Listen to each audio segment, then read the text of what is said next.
Olá pessoal, sejam bem-vindos ao De Olho na Logística, o podcast da LMX. Sou Robson Pedrosa e hoje estou aqui com o nosso convidado Jorge Sacramento para falarmos um pouco sobre o tema de armazenagem e distribuição de brinquedos.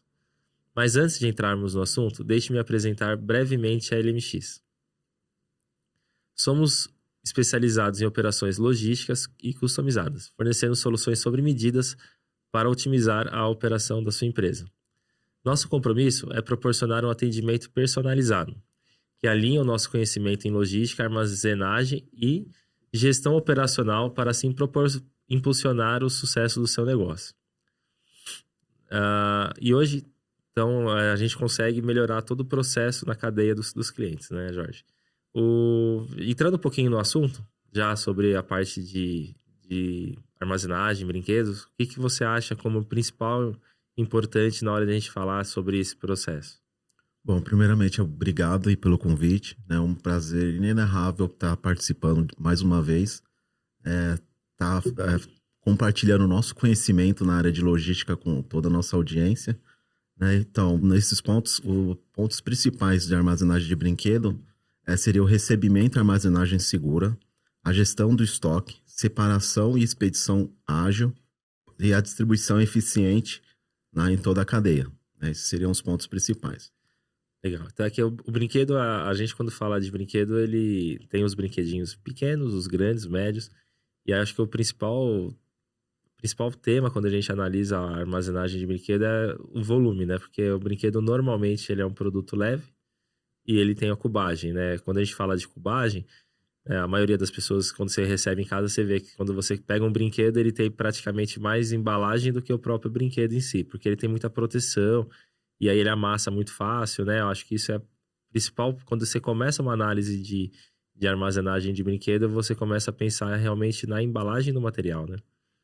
Isso é um ponto importante que você falou, tanto do tamanho e embalagem, porque para todos ficarem cientes, os brinquedos, para entrarem no Brasil, né, para serem importados, ele passa pelo Inmetro, né? Então tem que ter uma certificação, né? Com essa certificação, sim, aí ele entra para a logística, a gente dá uma avaliada nessa, se tem os selos do Inmetro, se estão devidamente etiquetados, validados pelo Inmetro, e aí sim a gente começa a fazer a armazenagem dele adequada com a posição pallets, que é onde vem a cubagem, né? Então, tem brinquedos que são bem pequenos, né? E tem brinquedos que são muito grandes, então são enormes e tem que ter uma dimensão, um direcionamento certo, tanto na compra, porque eles umas vendas sazonais, né? Então, os maiores volumes começam já a iniciar no operador a partir de agosto. Então, você começa a receber, que as maiores vendas é Dia das Crianças e Natal.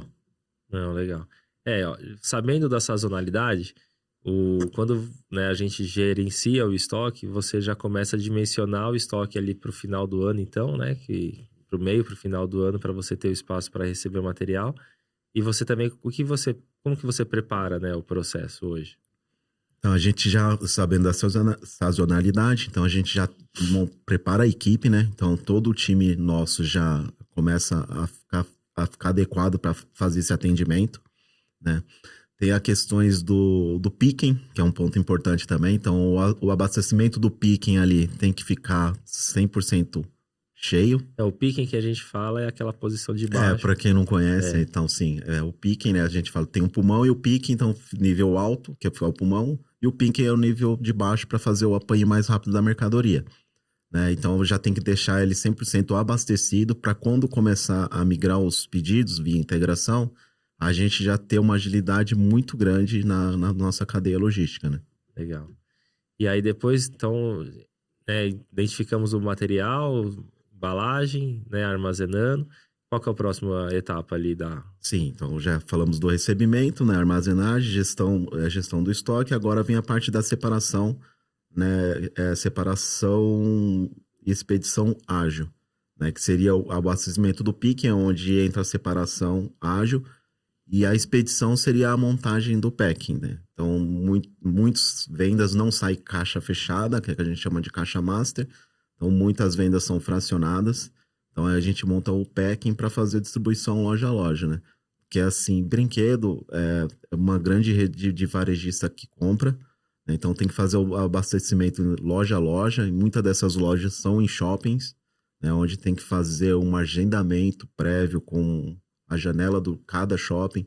Então, assim, não é uma entrega fácil, né? Mas tem que ter toda uma inteligência logística por trás para fazer essas entregas com mais assertividade e não perder a janela de entrega ali no cliente final, né? Legal. Então, ali nas etapas, então armazenamos, né? Recebemos, armazenamos, fizemos todo o processo de expedição e depois que expediu, muitas das vezes o material volta ou não? Como que é? Na parte de brinquedo, a gente tem uma logística reversa forte? Qual que é o seu conhecimento ali? A gente sabe que você tem né, trabalhou em algumas empresas que fazia a parte de distribuição de brinquedos, né? Qual que era o maior entrave ali quando vocês faziam o processo dessas empresas? Então, depois da separação, aí vem a distribuição e o maior entrave mesmo é o agendamento, né? Porque, assim, os grandes distribuidores, é ele que define o mercado. Então, é ele que define a data que ele vai receber, o horário. Então, muitas das vezes, seu veículo ficam 3, 4, já teve veículos de ficar 2, 3 dias, né, para ser descarregado. Então, tem que montar uma roteirização assertiva, né, para não perder a janela. E nesses grandes distribuidores, você tem que colocar um veículo dedicado, né, para você não ter um no-show ali na entrega. Então, isso é um ponto importante. E na questão da logística reversa, né, que é um tema que ficou num podcast, se vocês quiserem detalhe mais preciso na logística reversa, a gente tem um podcast só falando de logística reversa, mas seria, né, o do consumidor final já mesmo. Então, o consumidor final, ele entrega isso lá na loja e a gente, como distribuidor, a gente, né, o logística como representante da empresa, a gente faz a coletagem na loja, em cada loja, e aí começa a fazer o ponto de triagem da logística reversa. E aí esse ponto de triagem é testar o material, ver se ele realmente está com algum defeito. E se ele estiver realmente com defeito, analisar se é o lote para você fazer algum tipo de recall, alguma coisa desse tipo. E aí você faz a ideia é fazer todo esse processo. Sim, a ideia é fazer todo esse processo. O nosso sistema é preparado para fazer todo esse processo, né? Porque a gente tem ali, sabe qual lojas que foram distribuídas, né? Então a gente tem um sistema, então tem uma tecnologia. Um rastreio. Tem uma tecnologia toda por trás disso que a gente consegue fazer toda essa rastreabilidade do material. E sim, é feito a triagem, é feito muitas das vezes, por experiência mesmo, muitas das vezes os defeitos era bateria, por incrível que pareça. Então, brinquedo, às vezes o cliente comprou ali e geralmente tem um selinho, ele não tira esse selo e fala que o brinquedo não tá ligando. Então, brinquedo era muito disso, né? Infelizmente era mais por não se atentar ali que existia um selinho desse. Agora outros tipos de materiais não, era um pouquinho mais complexo, né? Legal. E aí o que você acha que é o mais importante quando a gente pensa num processo de armazenagem de brinquedo?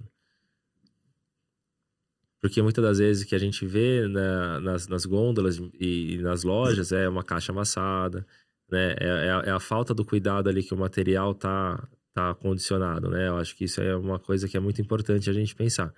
Mas no dia a dia do processo de armazenagem, distribuição dos brinquedos, o que você acha que é o mais importante ali quando a gente pensa no processo em Toro? Então, ele tem que pensar, lógico, no prestador de serviço que ele está contratando, né? Porque, assim, tem que ter um armazém organizado, né? Tem que estar verticalizado em porta-pallets, né? Pallets que a gente chama de pallets PBR, porque ele consegue segurar mais uma carga, se a gente falar de uma carga pesada, né? Então, tem que estar bem organizado. E a parte de separação, o seu time tem que estar preparado para fazer toda a movimentação, né? Porque se cai uma caixa, algo do tipo, ele já começa a sair avariado. E aí depois tem toda a parte de transporte, que também é onde está movimentando, aí vai avariando mais ainda, né? Então, assim, a cadeia, a parte de armazenagem tem que ser um local bem seguro.